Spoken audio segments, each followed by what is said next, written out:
클릭해주셔서 감사합니다. MHK 대표 한의학 박사 모사원입니다. 오늘은 제가 처방을 하고 있는 비만 환에 관련된 얘기이기도 하고요.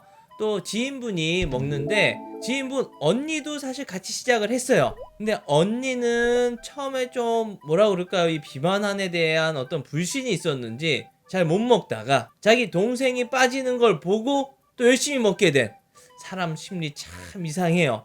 요거 재미있어가지고 그 환자분과 나눴던 이런 문자를 가지고 영상을 한번 만들어 보도록 할게요. 이제 문자 내용을 한번 봐볼게요. 그날 제가 아팠던 것 같아요. 이제 이분이랑은 이제 꽤 알고 지내는 그냥 평소 친한 지인이라서 강남역에서 이제 또 자주 만나거든요. 그래서 이제 아프신 거 괜찮아지셔서 다행이에요. 오늘 오실 때 약 부탁드려도 될까요? 언니는 부작용으로 힘들고요. 저는 괜찮은 것 같아요. 계속 부탁드리고 싶어서 기다렸어요. 그래서 제가 이제 언니는 세게 오는가 보네요. 그래서 아주 죽으려고 하더라고요. 그래서 저는 그때가 추석이었군요. 추석 때 너무 무리했는지 몸살 올 것 같아 쉬었습니다.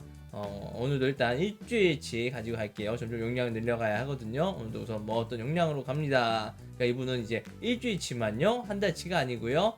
쉬시는 동안 언니 거 남은 거 좀 훔쳐 먹고 쉬었더니 살이 다시 쪘어요. 그러니까 저는 약을 대부분은 이렇게 일주일치씩 처방을 하고 있어요. 그렇게 하는 이유는 한 번에 많이 들어가는 것보다도 좀 뭐라고 용량을 맞춰가면서 그때그때 상황에 맞춰서 쓰기 때문에 일주일치씩 처방을 하고 있고, 시작이 어떻게 된 거냐면 이분이 본인이 이제 살을 좀 빼고 싶다. 근데 뭐 뭘 먹어도 예전에 한의원에서 한약 같은 걸 먹었는데 잘 빠지지 않더라 라고 말씀을 하셔서 좀 오기가 생겼죠. 그럴 리가 없는데 라고 하면서 우선 내가 일주일치씩 드려볼 테니까 먹어봐라.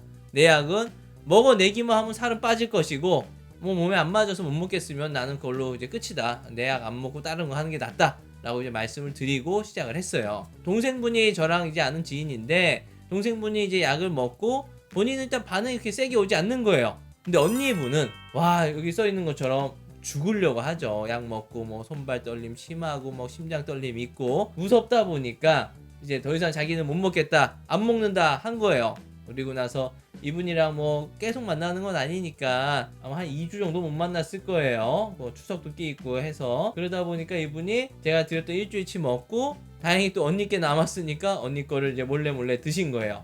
그렇게 하면서 이제 약을 먹었는데 또 일주일치 가져간다 그러니까 자기는 이제 한 달치 먹고 싶다 한 번에 달라 이런 얘기를 했고, 그래서 제가 요거에 대한 내용을 이제 말씀을 드렸고요. 그리고 나서 본인이 이제 약이 내가 이제 점점 단계가 높아지고 세진다 하니까 자기는 이제 심장이 좀 무리가 가는 것 같다 라고 조금 이제 무서워했어요. 그래서 나는 걱정하지 마라 적응이 된다 그렇게 말씀을 드리고 이제 약을 복용을 다시 하게끔 했어요. 그러다 보니까 이분이 본인이 이제 쭉 먹다가 처음 먹을 때보다 이제 거부감도 덜 하고 훨씬 좋은 것 같아요. 할인도 이렇게 많이 해주시고 너무너무 감사합니다. 지금 땡땡땡으로 송금해 드릴게요. 참 언니가 본인도 일주일 다시 먹어보면 안 되겠냐고 하는데 그때 생리도 겹쳐서 그랬던 것 같다고 다시 한번 해보고 싶다고요. 시도해봐도 괜찮다면 내일 언니 것도 일주일분 부탁드려요. 그러니까 사람 심리가 딴 거 다 떠나서 동생이 약 먹고 살이 너무 잘 빠지는 거예요. 옆에서 이게 보이니까 뭐라 그러게 처음에는 아마 이 약에 대한 어떤 약간의 불신이 있었겠죠. 그런데 이 약을 먹어도 되나 마나 이 불신이 있는 상태에서 막 손발 떨리지 뭐 두근두근 되지 하니까 무서운 거예요. 더 이상 먹기 싫은 거죠. 근데 그랬다가 바로 옆에서 자기 동생이 쏙쏙 빠지고 있단 말이에요. 그걸 보니까 사람 심리가 잠깐 내 동생은 괜찮은데 나는 뭐지? 아 그때 내가 생리 중이었구나 하면서 이제 본인이 그때 다른 뭐라 그럴까요? 그렇게 안 좋을 수밖에 없었던 이유를 막 찾아냈어요. 그렇게 하고 이제 언니도 같이 먹고 싶다 그래서 제가 이제 언니분 것도 일주일 좀 챙겨가겠다 라고 말씀을 드렸습니다. 그렇게 하고 일주일분 갖다 드렸고, 그리고 나서 이제 이분 제가 약만 계속 이제 전달을 해드리고 이분이 그 다음에 이제 한 달분 이제 보내드리고 다음 달도 지금처럼 단계별로 먹는 건가요? 다음 주 월요일에 지난번 계좌로 송금하겠습니다. 이렇게 한 달 쭉 드셨던 거예요. 쭉쭉쭉 이제 단계별로 올라가면서 다음 달은 한 단계 더 높게 해서 2주 드셔보세요 라고 했습니다. 그렇게 해서 이분이 이제 돈을 보내주셨고 이제 언니분 얘기가 들어와요. 아 선생님 점심 맛있게 드세요. 언니가 남은 한약 다 먹었는데 괜찮았나봐요. 그리고 제가 살 빠지는 거 보고 할 욕심이 난 것 같아요. 언니 한약도 같이 보내주세요. 비용은 지난번 계좌로 지금 보내드릴게요. 그래서 언니분은 너무 세게 가지 않을게요. 옆사람이 빠지는 걸 보면 본인도 하고 싶긴 하죠. 그러니까 지난번 주셨던 한약은 이제 먹어도 무리가 되지 않는 것 같아요. 선생님께서 생각해 주신 대로 해주세요. 이러다 저희 팀원들 하나 다 먹겠어요. 그래서 운이 좋으신 거고, 이게 원래 제가 항상 말씀드린 것처럼 매니아틱한 약이라서 안 맞는 사람은 죽어도 못 먹지만, 또 제가 운이 좋다, 잘 맞는 분에게 약이 가게 됐으니까 운이 좋다 라고도 보내드렸어요. 그래서 이제 본인은 막 먹고 좋고 약 살도 잘 빠지고 있으니까요. 그래서 뭐 본인은 이제 운이 좋은 사람인 것 같다, 선생님 잘 만났다, 그래서 원하는 만큼 빠지고 이거 요요 관리만 잘 하시면 된다, 그리고 살도 언젠가 정체기가 오니 그때만 잘 넘기면 되겠다 라고 말씀드렸어요. 그러니까 네, 귀찮으시겠지만 계속 상담받으면서 복용하겠습니다 라고 했어요.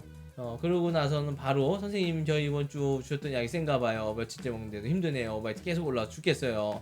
그래서 이제 더 올리진 않겠다, 살 빠지면 체력도 떨어져서 더 그렇다, 아침 점심은 꼭 챙겨 드셔야 한다. 처음에는 뭐 반응이 없던 사람도 살이 웬만큼 빠지고 나면 누구나 체력적으로 좀 부담이 오거든요. 그리고 다이어트 한다고 그러면 본인들이 알게 모르게 좀 적게 먹게 돼요. 그리고 이 약을 먹으면 어찌됐든 식욕 저하가 생기면서 점점 밥 먹는 양이 자연적으로 줄어요. 그렇기 때문에 저는 이 약 먹을 때 억지로라도 더 먹으라고 하거든요. 물론 저녁에 야식이나 술은 안 됩니다. 이렇게 이제 말씀드렸더니 그런가요? 네, 억지로라도 먹고 있는데 꼭 참아도 먹은 게 그대로 몇 시간 후에 오바이트로 나와요. 시험 스트레스까지 있어서 그런지 힘드네요. 감사합니다, 선생님. 그래서 이분은 좀 특수 상황이 그때 있었어요. 스트레스가 겹쳐서 그럴 거예요. 약을 먹기 위해서라도 밥은 식사는 잘 하셔야 한다 라고 말씀드렸어요. 그렇게 하고 이분이 병원에 갔었나 봐요. 저 오늘 병원에 몸무게 쟀는데 4주 만에 6kg 빠졌어요. 대박이에요. 내가 축하합니다. 방심하지 마시고 쭉 정진하세요. 근데 몇 킬로 더 빼야 하나요? 라고. 6kg 정도 뺐으면, 이분 그렇게 막 살이 많은 타입이 아니었거든요. 6kg 뺐으면 된 것 같아서. 그래서 감사합니다, 정말로. 이제 그만 뺄래요, 저 힘들어서 그냥 유지해야겠어요 하고 지금까지도 이제 유지를 하고 계신 분이에요. 요 케이스를 가지고 제가 영상을 찍는 이유는 뭐 4주 만에 6kg 뺐다 이 자랑도 하고 싶지만, 이 사람 심리 옆에서 보고 있으니까 처음에는 이 약 받아들이기가 힘들었는데 옆에서 내 동생이 막 빠지고 있어. 그러니까 자기도 먹고 이제 괜찮다고 하잖아요. 사람 심리라는 게 이렇게 참 재미있습니다. 그리고 제가 다이어트 할 때 환자분들한테 꼭 묻는 게 있어요. 진짜로 의지가 있냐? 특히나 이제 본인이 왔으면 모르겠는데 오늘만 해도 그냥 어머님께서 자기 며느리랑 자기 딸 해주고 싶다, 나는 꼭 물어봐요. 의지가 있냐? 오게 해라. 꼭 봐야 되거든요. 그냥 엄마가 약 사다 준 거 먹다 말아요. 안 돼요. 그런 사람들이 나중에 가서 한약 먹어봤자 살 빠지지도 않는다 이런 얘기 한단 말이에요. 저 그게 너무 싫어요. 그럼 저는 와가지고 나랑 이렇게 상담을 하고, 그 다음에 나는 솔직하게 다 말씀드리거든요. 내 약은 먹어내기만 하면 살은 무조건 빠지고, 아이 안 맞아 못 먹겠다 그러면 안 먹으면 된다. 그렇기 때문에라도 저는 이제 3개월을 자꾸 치료를 하지만 우선은 항상 이분처럼 일주일치씩 일주일 먼저 먹어보고 본인이 어떤지 봐라 라고 말씀을 드리고 치료를 시작을 해요. 일주일 먹어보고 본인이 먹을 수 있다? 괜찮은데 하면 점차 이렇게 용량 올려가면서 먹으면 살은 무조건 빠집니다. 하지만 처음부터 이 약이 딱 안 맞아요. 그럼 억지로 할 필요가 없습니다. 그럼 빨리 다른 거 찾으시면 돼요. 다른 곳에 가서 또 다른 약 처방받아 드시면 되고, 저랑은 그건 안 맞는 거예요. 죽어도 안 빠지더라고요.